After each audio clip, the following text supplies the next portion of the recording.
আসসালামু আলাইকুম। আপনারা দেখতে পাচ্ছেন আমাদের এই ছাদে এখানে একটা সার্কুলার বক্স দেওয়া হয়েছে। এই সার্কুলার বক্সটা মূলত কোন জায়গাটা কতটুকু কয় ইঞ্চি ঢালাই থিকনেসের ছাদে এটা ব্যবহার করা যাবে এই বিষয়ে যদি একটু কথা বলতে যাই, সেটা হচ্ছে 4 ইঞ্চি মতো আছে।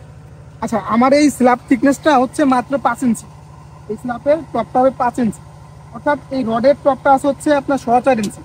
আপনার এর উপরে ক্লিয়ার কভার হচ্ছে 3/4, মানে আপনার 1.25 ইঞ্চি।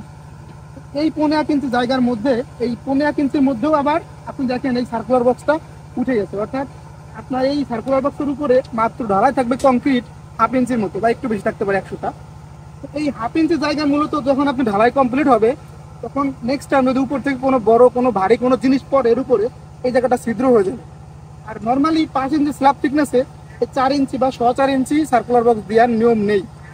কিছু কিছু ক্ষেত্রে দেখা যাচ্ছে যে আমাদের বাংলাদেশে যে ইলেকট্রিক মানে যে একটা সাইড সেক্টর, এই সেক্টরটা চেক করা হয়নি, এবং যারা আসলে অভিজ্ঞ লোক এই সেক্টরটা ওইভাবে মানে ক্লায়েন্ট পক্ষ বা যারা ডেভেলপার বা যারা বিল্ডিং রিলেটেড কাজ করে এদের সাথে মূলত এটা সম্পর্ক থাকলেও এটা চেক করা খুব কম বিল্ডিংয়ে।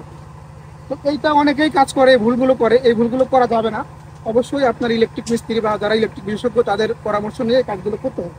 এইখানে সব থেকে অ্যাপ্রোপ্রিয়েট ছিল আপনার এই যে পাখি দেখা হচ্ছে ওই যে 3/4 আপনার 3 ইঞ্চি যে সার্কুলার বক্সটা প্লাস্টিকের, যেটা হচ্ছে হাইট হচ্ছে সর্বোচ্চ 6 ইঞ্চি, ওইটা দিলে বেটার হতো। সেক্ষেত্রে আমার এই জিনিসটা রডের নিচেই থাকতো এবং এই কংক্রিটটা প্রপারভাবে শক্তিশালী হতো। ঠিক আছে, আজকে ভিডিওটা এই পর্যন্তই। আল্লাহ হাফেজ।